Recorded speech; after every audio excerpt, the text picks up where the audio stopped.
What is up, my friends? It is Monday night and you are very welcome along to the Late Night News Roundup, where I'm going to take you through some of the highlights from tonight's Late Night Agenda, as well as some late developing news around Liverpool's confirmed interest in Ipswich Town's Liam Delap. Are we going to battle Manchester United for his signature? Well, I'll do my best to make that clear over the next few minutes. On top of that, we're going to be speaking about a very weird link to Barcelona's Ronald Araujo as a potential successor to Virgil, even though I'm about to tell you about Virgil van Dijk and Mohamed Salah's contract extensions that look like it's a matter of time. That and lots more to come over the next few minutes. You know the score though. Once I do the talky, I want you to do the clicky and let me know your thoughts in the comment section. Drop a like on the video if you enjoy it, and we'd love you to hit that subscribe button. We will be here tomorrow, 8:45 for the Late Night Agenda, but until then, let's keep you up to date with the very latest news. So, we ran a poll on tonight's Late Night Agenda where we asked viewers, do you think that Arne Slot trusts Jarell Quansah? And the answer, it surprised me. 75% of people that voted said that they don't think that Liverpool's head coach fully trusts Jarell Quansah. And I would be in that camp, to be honest with you. And I based that off, well, his very sparing use this season. And the fact that he wasn't used at right back in the last two games as well. So I want to know, is there a world where maybe we see Quansah moved on this summer? Stranger things have happened. And if the manager doesn't trust them, and again, this is just opinion, well then, why keep somebody around? Same with Elliott, same with Chiesa. If Arne doesn't trust them, whatever we think as fans, the manager's decision should be the important one here.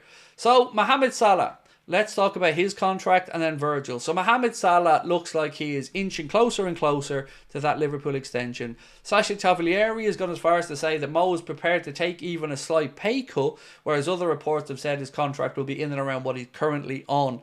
David Ornstein followed on to say that much like Virgil van Dijk, he would go as far as to say it's a matter of when and not if Mohamed Salah signs a contract extension at Liverpool Football Club. So, keep your eyes peeled, because maybe over the next few days or so we will get that news that we've all been waiting for, that Liverpool have found a way to keep Virgil van Dijk and Mohamed Salah. But of course, like I've said a lot, I'll believe it when I see it, although I do want to see this one, and I do believe that it will happen. So let me know your thoughts on that. A bit of a strange one this from Relevo over in Spain, saying Ronald Araujo, 26 years of age, has been touted with a potential move to Liverpool Football Club as Virgil van Dijk's successor.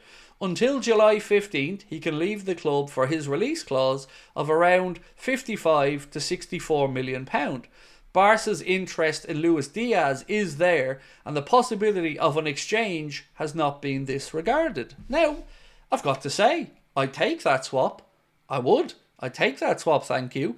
I wouldn't mind having Araujo as an option with Virgil and Ibu and Quansah if he's around, if not Gomez. I mean, I don't believe this story, but I'd take that deal. Let me know what you guys think. Would you take a Ronald Araujo for a Luis Diaz?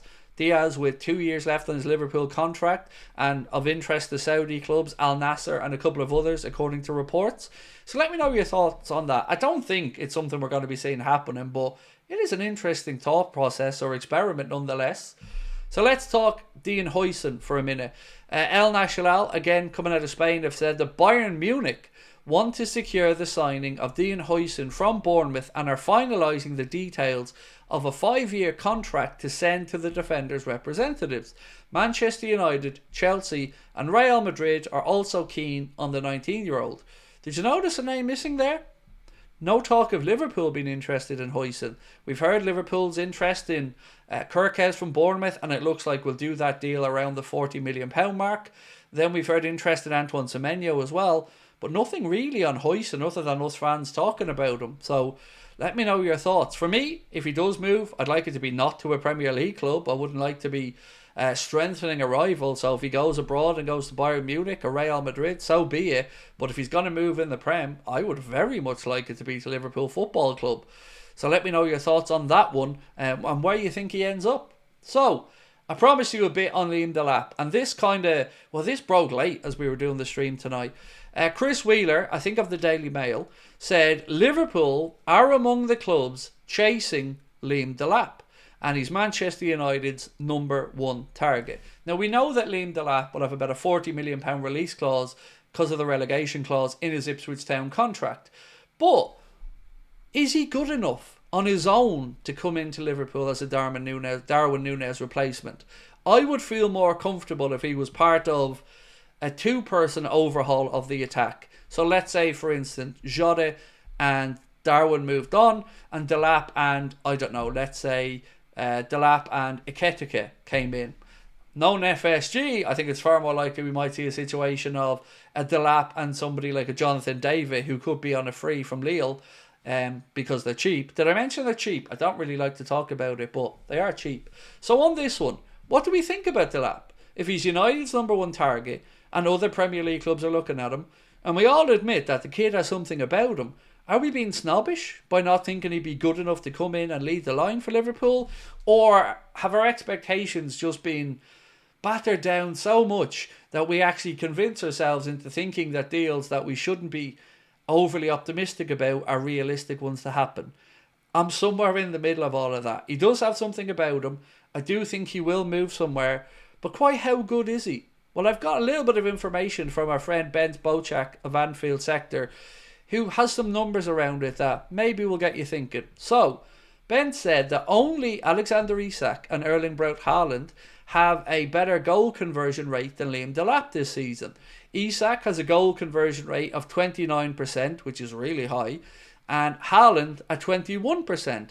Delap, his is at 20%. So, just below Isak and Haaland, the next best in there. He averages more dribbles at 3.7 and progressive runs 2.25 than both of the other names mentioned. So again, I'm going to ask, is this just snobbishness because he's at Ipswich, or would we rightly be a little bit underwhelmed if Liverpool were to go out and spend the 40 million quid to bring in Delap? Really interested to know your thoughts on this one, because I think a lot of people will probably be off the side of he's good but not sure if he's good enough. And again, if we were to sell Darwin for 60 and bring him in for 40, psychologically you're thinking that's not an upgrade. But what if it is? There's a lot of uncertainty about the summer transfer window that I'm very excited to see how it unfolds. And again, if we take it for granted that Isak, let's say, and Julian Alvarez aren't going to be available, then if you look around world football at the minute, there isn't exactly a whole top load of great strikers banging in goals all around the world ready to go. So let me know your thoughts on that situation, the situation with the contract for Virgil and Mo, which do look very positive. And again, when you've got the likes of Ornstein mention it, I think we can start to get excited. Huijsen, and the fact that he looks like he's not going to be moving to Liverpool according to reports, and the Araujo situation. Let me know your thoughts on all of those and more. And of course, we will be back tomorrow. There will be a news video out at about 4:30, late night agenda stream tomorrow night. And as always, a massive thank you. Don't forget as well to get your tickets to come and see us, either for the last day of the season show at the Hot Water Comedy Club, or the show 3 days later, our reunion show with Connor, Chris, myself, Jack and Steve. Either way, you're going to be in for a great night. Tickets to all of those shows are priced at just £20, and you can get them by scanning the QR code that was on the screen or with the link in the description. We'll talk soon. Much love. Bye-bye.